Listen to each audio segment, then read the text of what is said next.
Well, hello everyone, Jon Blyth here from St Aidan's Presbyterian Church. Great that you could join with us tonight.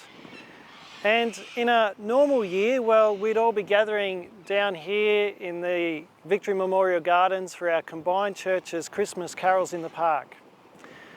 But as we know, 2020 has really been anything but a normal year. And instead, phrases like the new normal and unprecedented have become common vocabulary. Now, living in a place like here in Wagga, well, we've been spared much of the devastation that has been seen in other parts of the world. But even as a lot of us have been more fortunate than others, there's still been loss and grief. And things have changed in ways that none of us would have expected 12 months ago. I mean, who would have thought that our churches and our businesses and schools would have needed to have closed their doors for months? Who would have thought that there'd be restrictions on the size of our gatherings and even on singing? But friends, as we think about Christmas tonight, well, I want to say that words like unprecedented and unexpected, they're actually quite good words to describe not just what happened in our world during the year 2020, but also what happened in our world 2,000 years ago at the first Christmas. Now, maybe you know the story.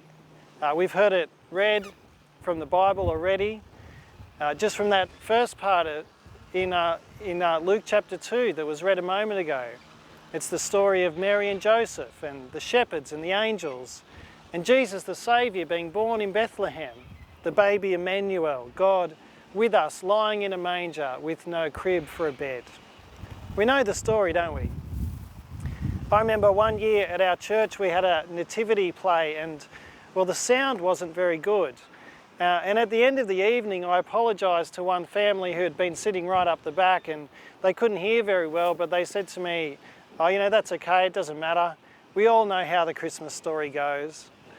And maybe you feel like that, maybe you know the Christmas story.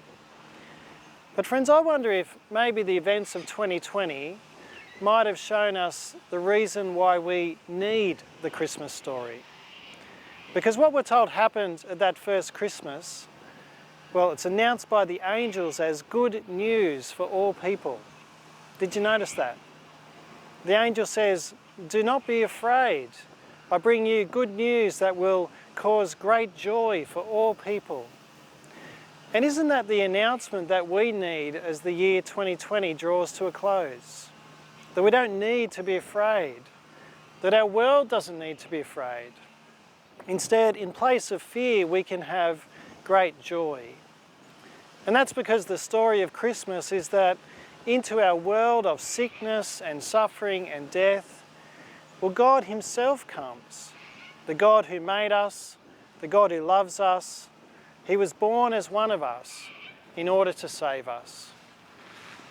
The Christmas carol that's coming up next, maybe one of my favourites, "Hark the Herald Angels Sing," has these words as it speaks of God coming to us through His Son Jesus. It says, "Mild He lays His glory by, born that men no more may die, born to raise the sons of earth, born to give them second birth." Friends, that is the good news of great joy for all people.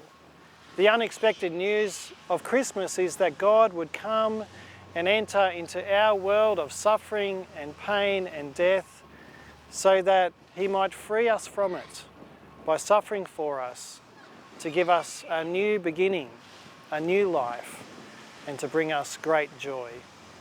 And I hope that this Christmas that you may know that good news of great joy for yourself. Have a blessed Christmas.